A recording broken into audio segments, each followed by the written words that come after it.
भारत जल्द ही इतिहास रचने वाला है। पिछली बार असफल हुए चंद्रयान 2 से सीख लेकर भारत ने बनाया है पहले से भी ज्यादा बेहतरीन स्पेसक्राफ्ट, जो चंद्रयान 3 मिशन के तहत चांद को अपनी मुट्ठी में कर लेगा।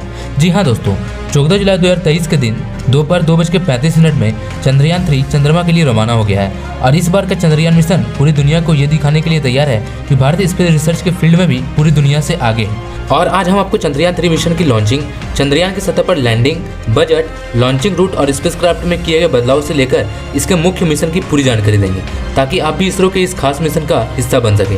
तो पूरा वीडियो जरूर देखिएगा। दोस्तों, आज तक सिर्फ अमेरिका, रशिया और चाइना, 3 देशों को ही चांद पर अपने स्पेसक्राफ्ट उतारने में सफलता मिली है। और चंद्रयान 3 मिशन सफल होते ही भारत दुनिया का चौथा देश बन जाएगा इसने चांद पर जीत हासिल की। दोस्तों, चंद्रयान 2 की नाकामयाबी से निराश होने की बिल्कुल भी जरूरत नहीं है, कि पृथ्वी के वातावरण से बाहर निकलने पर अंतरिक्ष में जाना अपने आप में बड़ी चुनौती होती है। और जानकारी के लिए बता दें कि अमेरिका अपने सारे चांद मिशन में से कुल 26 बार फेल हुआ है, जबकि रशिया कुल मिलाकर 14 बार फेल हो चुका है। लेकिन भारत ने अपनी पिछली असफलता से इन्हीं बारीकी से सीख ली कि इस बार चंद्रयान 3 का सफल होना तय माना जा रहा है। इस विषय पर बात करते हुए इसरो के मौजूद चीफ एस सोमनाथ ने कहा कि चंद्रयान 2 मिशन में हम भले ही असफल हुए थे, लेकिन बड़ी बात यह है कि हम इससे सीख लेकर आगे बढ़े हैं। आगे उन्होंने कहा कि असफलता मिलने का मतलब ये बिल्कुल नहीं है कि हम कोशिश करना ही बंद कर दें। चंद्रयान 3 मिशन से भी हमें बहुत कुछ सीखने को मिलेगा और इस बार हम इतिहास रच देंगे। दोस्तों, 14 जुलाई दोपहर 2:35 पर इसरो सतीश धवन स्पेस सेंटर से अपने चंद्रयान 3 को लॉन्च कर दिया है। इसरो के मुताबिक चंद्रयान 3 को उसी रास्ते से चांद पर भेजा जाएगा जो चंद्रयान 2 का था।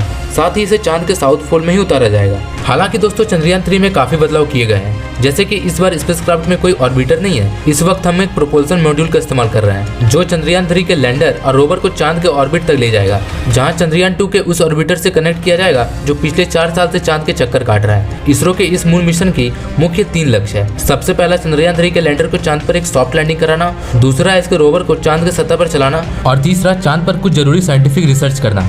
आइए अब एक एक करके इन तीनों के बारे में डिटेल्स में जानते हैं। सबसे पहले बात करते हैं लैंडिंग की। तो किसी भी स्पेसक्राफ्ट की 2 तरह से लैंडिंग होती है, हार्ड और सॉफ्ट। दोस्तों, हार्ड लैंडिंग में कोई भी स्पेसक्राफ्ट अंतरिक्ष में मौजूद प्लैनेट और सैटेलाइट पर तेजी से लैंडिंग करता है। इससे सतह से टकराकर उसका क्रैश होने के चांसेस बढ़ जाते हैं। हार्ड लैंडिंग के दौरान ज्यादातर मामलों में स्पेसक्राफ्ट से हमारा संपर्क टूट जाता है या फिर वो एक जगह पर पड़े रहता है, और यही दिक्कत चंद्रयान 2 के विक्रम लैंडर के साथ भी हुई थी। अब कोई भी स्पेस एजेंसी अपने स्पेसक्राफ्ट की हार्ड लैंडिंग नहीं करवाना चाहता, लेकिन कई बार तकनीकी दिक्कतों की वजह से ऐसी लैंडिंग हो जाती है और ज्यादातर मामलों में मिशन फेल हो जाता है। दूसरी तरफ सॉफ्ट लैंडिंग में कोई भी स्पेसक्राफ्ट प्लैनेट या सैटेलाइट पर धीरे धीरे उतरता है, इससे उसका डैमेज होने के चांसेस कम हो जाते हैं। और चंद्रयान 3 के लैंडर विक्रम को भी इस बार सॉफ्ट लैंडिंग के लिए तैयार किया गया है, जिससे इसके पार्ट्स डैमेज नहीं होंगे और ये अपना मिशन पूरा करके फिर से उड़ान भरकर ऑर्बिटर से आकर जुड़ जाएगा। दूसरा टारगेट यानी कि रोवर को चांद की सतह पर चलाने की बात करें तो इसके रोवर का नाम प्रज्ञान रखा गया है। इसे लैंडिंग के बाद चांद की सतह पर उतार दिया जाएगा। इस रोवर में काफ़ी सारे नेविगेशन कैमरा, एनर्जी के लिए सोलर पैनल और कम्युनिकेशन के लिए यह एंटीना लगाए गए हैं, और इसका वजन करीब 27 किलो है। यह चांद की सतह से डेटा कलेक्ट करके लैंडर को भेजेगा और लैंडर इस डेटा को ऑर्बिटर को भेजेगा, जहां से डेटा इसरो के ग्राउंड रिसर्च सेंटर पर पहुंचेगा। अब इस मिशन के तीसरे टारगेट यानी कि रिसर्च की बात करें तो चंद्रयान 3 का लैंडर चांद के साउथ पोल पर लैंड करेगा, जहां आज तक कोई स्पेसक्राफ्ट नहीं गया है। यहाँ रोवर और लैंडर मिलकर चांद के टेम्परेचर की जांच करेंगे, चांद पर आने वाले अर्थक्वेक्स की जांच करेंगे, साथ ही ये चांद के वातावरण में गैस और प्लाज्मा की भी जांच करेंगे। इसके अलावा कई सीक्रेट साइंटिफिक रिसर्चेस भी किए जाएंगे। कुल मिलाकर इस मिशन से इसरो चांद की वो डेटा कलेक्ट करेगा जो चांद पर मानव बस्ती बसाने की कोशिश को एक और कदम आगे ले जाए। दोस्तों, चंद्रयान 3 का लैंडर एक लूनर डेटा रहेगा, जो कि धरती पर 14 दिन के बराबर होता है, जिसके बाद ये फिर से उड़ान भरकर ऑर्बिटर के पास आ जाएगा। इस मिशन का बजट 6 से 15 करोड़ रुपए बताया जा रहा है। पहली बार सुनने में ये बजट आपको ज्यादा लग सकता है, लेकिन बता दें कि ये बजट दिन रिलीज हुए फिल्म आदिपुरुष के 700 करोड़ के बजट से भी कम है। और इतने कम बजट पर चांद पर जाना और इतने बड़े मिशन को अंजाम देना वाकई में काबिल तारीफ होगा। बता दें कि चंद्रयान 3 स्पेसक्राफ्ट का कुल वजन 3900 kg है, जिसमें प्रोपल्सन मॉड्यूल 2148 kg और लैंडर मॉड्यूल 1752 kg है। आइए दोस्तों, अब जानते हैं चंद्रयान 3 धरती से लेकर चांद का सफर कैसे पूरा करेगा। तो चंद्रयान 3 के स्पेसक्राफ्ट को रॉकेट से जोड़कर इसरो ने अपने LV-3 लॉन्च व्हीकल से जोड़ दिया और यह मिशन LV-3 के इग्निशन से शुरू हो गया। फिर ऊपर पहुंचने पर इसके दोनों तरफ लगे S-200 रॉकेट अलग अलग हो गए और आगे चलकर पेलोड को कवर करने वाले को भी अलग कर दिया जाएगा।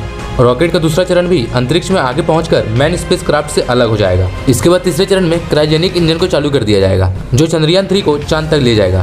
फिर यह स्पेसक्राफ्ट धरती के कई चक्कर लगाते हुए पृथ्वी से दूर होता चला जाएगा और एक इलिप्टिकल ऑर्बिट में चांद को अप्रोच करेगा और कुछ देर बाद ये अर्थ के ग्रेविटेशनल फोर्स से बाहर होकर चंद्रमा के ऑर्बिट में आ जाएगा। चांद के ऑर्बिटल में पहुंचते ही लैंडर को प्रोपल्सन मॉड्यूल से अलग करके चांद की सतह की ओर भेज दिया जाएगा और सतह के नजदीक पहुंचते ही इसका थ्रस्टर ऑन कर दिया जाएगा ताकि इसकी रफ्तार को कम कर दिया जा सके और ये चांद की सतह पर सॉफ्ट लैंडिंग कर सके। ये लैंडिंग 23 से 24 अगस्त के दिन करवाई जाएगी। तो दोस्तों, अगर ये वीडियो आपको इन्फॉर्मेटिव लगी हो तो वीडियो को लाइक और शेयर जरूर करें। धन्यवाद।